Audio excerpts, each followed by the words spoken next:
My name is Bob Best, B-E-S-T. Our farm is Best Fruit Farm.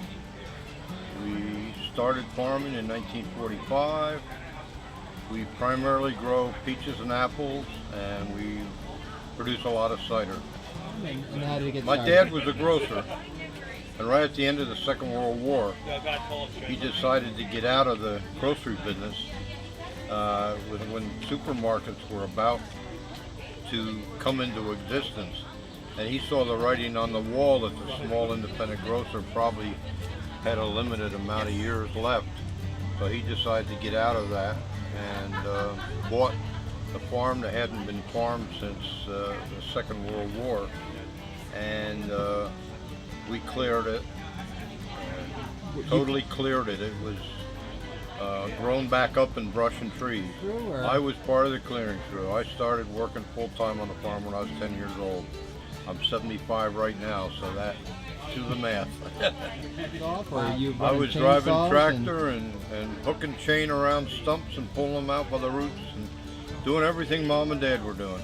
You know, it was good. I mean, I enjoyed doing it, or otherwise I wouldn't have done it. And back then, families had to pull together to survive.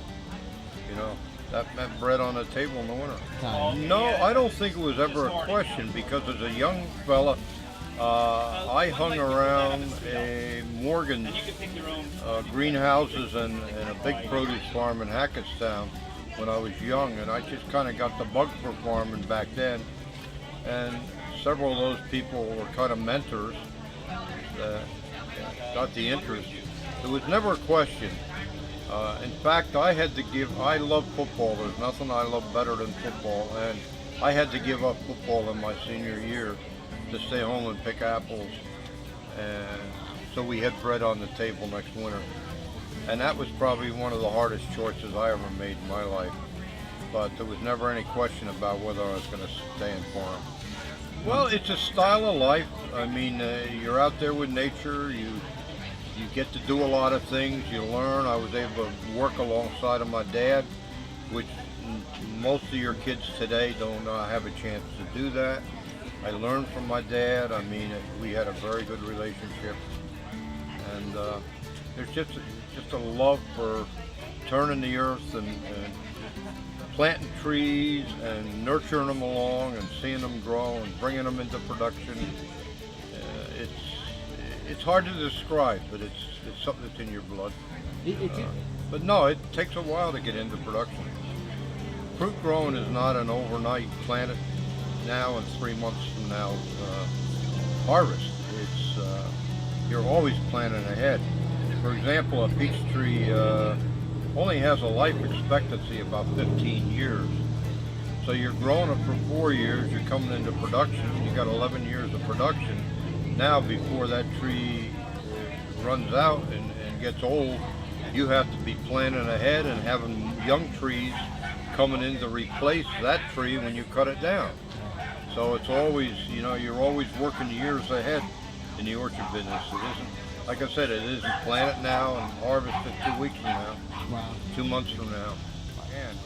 But you got to understand that any tree that I decide to plant this year, I probably will never see the fruits from that. I mean, you're talking so many years ahead. I have 3 grandchildren and want no part of it. So when my son and my daughter are come to the point where they no longer can do it, that's the end. It's all over. And I'll do it as long as I can.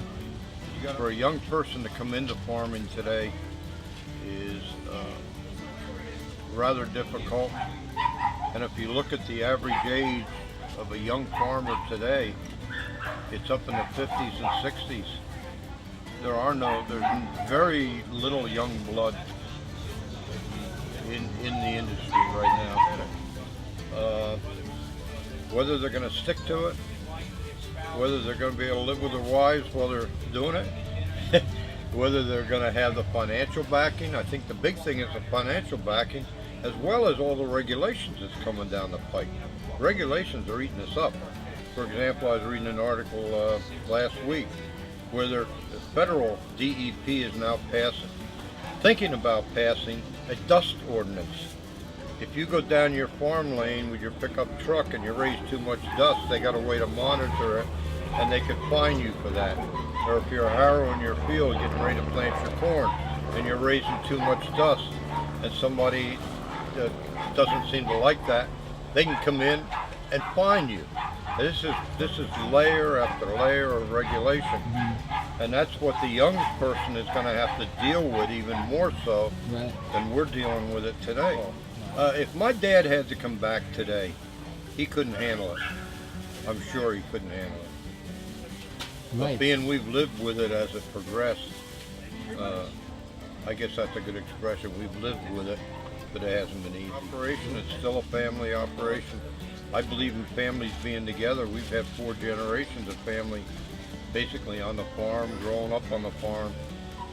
That's an opportunity not too many have.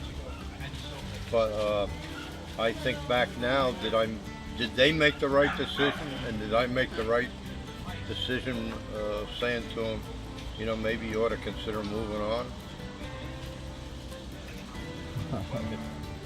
No, it's been a pleasure. I enjoy what I'm doing. I've had a lot of great mentors over the years, both at Rutgers University and other growers that I've appreciated. I've learned an awful lot from them. And I have a saying that older is wiser.